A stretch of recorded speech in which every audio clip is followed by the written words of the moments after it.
Hello, ladies and gentlemen. Today we will be starting a new unit called Adaptations. I know you have spoken about adaptations, probably 5th and 6th grade, so you will know some of the terminology, some of the vocabulary, as well as some of the ideas we're going to talk about. So here are notes, and at the end I'll have the final notes that will go into the permanent master copy of your interactive notebook. So adaptations, here is our TEAC, what the state of Texas says it wants you to learn. It wants you to be able to explain how the internal structures, internal means inside, allows specific function, it makes these things work, such as the gills that fish have, the hollow bones we find in birds, and xylem in plant. And I'll explain each one of these as we go through our notes. So what is adaptations? An adaptation is the process by which a species, that can be plant, animal, insects, whatever, become better suited to its environment.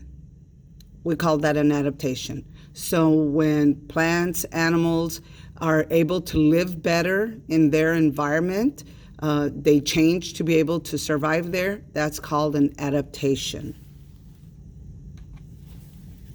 So what is an internal adaptation? So it says every species of plant and animal has internal structures, something inside their body that performs functions necessary for life. So all the stuff that's in your body and any insect or plant body is there to help that organism survive.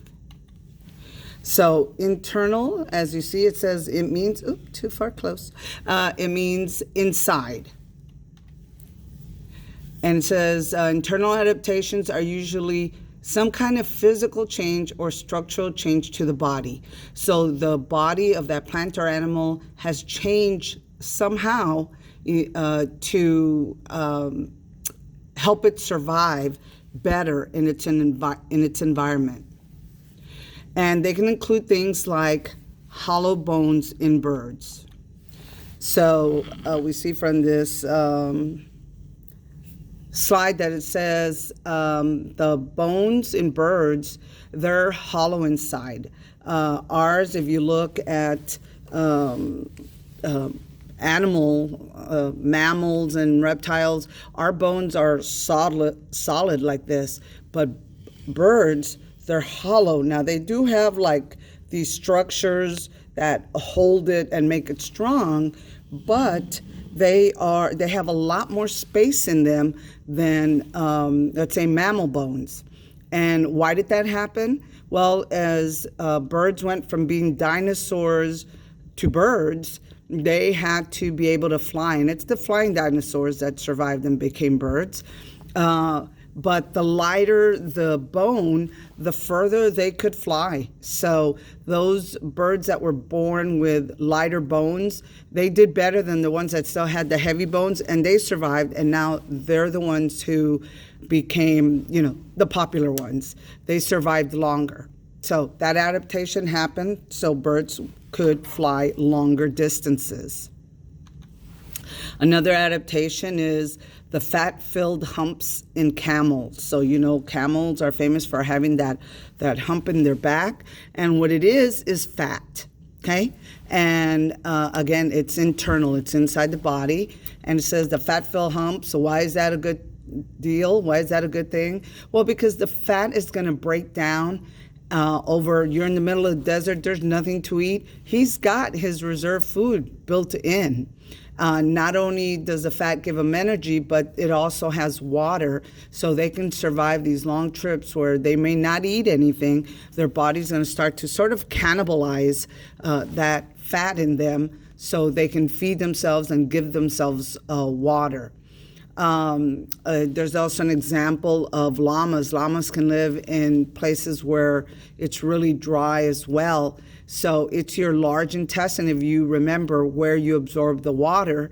So because it's much longer, that llama is able to pull out the water even more. He probably poops some real dry poop because the body takes, pulls out as much water as it can before the feces is out of the body. Another adaptation is the gills that we find in fish. So it says gills are organs that remove oxygen from water and use it for energy. Humans or animals, we remove oxygen from air and use it for energy. So why is that better than lungs? Well, fish, they're not having to breathe in and out and in and out. The water just kind of flows. The water flows over the gills and it absorbs, it pulls in the oxygen, it kicks out the carbon dioxide. So the air is absorbed very easily the oxygen is absorbed very easily from the water. As the fish is moving, which is why fish like to keep moving, as they're swimming, the water is flowing over their gills, flowing over their gills, and it just absorbing the oxygen, kicking out the carbon dioxide. So that is in their environment that they live, that works better than lungs. Another adaptation says xylem in plants. So a xylem in plants is like your veins. It carries stuff around. So we see here in this picture, and we're looking at these kind of blue-purple arrows. That's the xylem, carries the water all the way up. Think of the really big trees out here by the portables. They're huge. And there's leaves way at the top of that tree.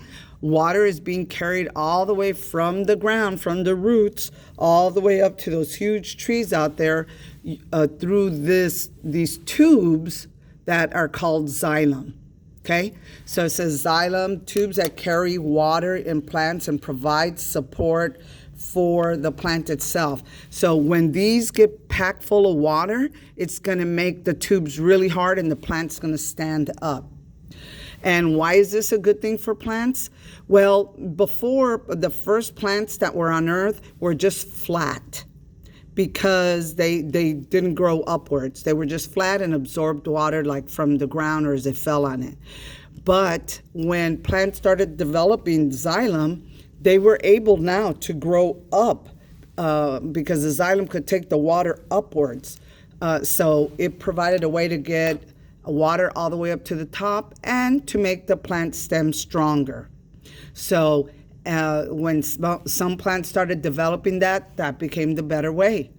And then all plants that are pretty much terrestrial, meaning they live on land, have xylem.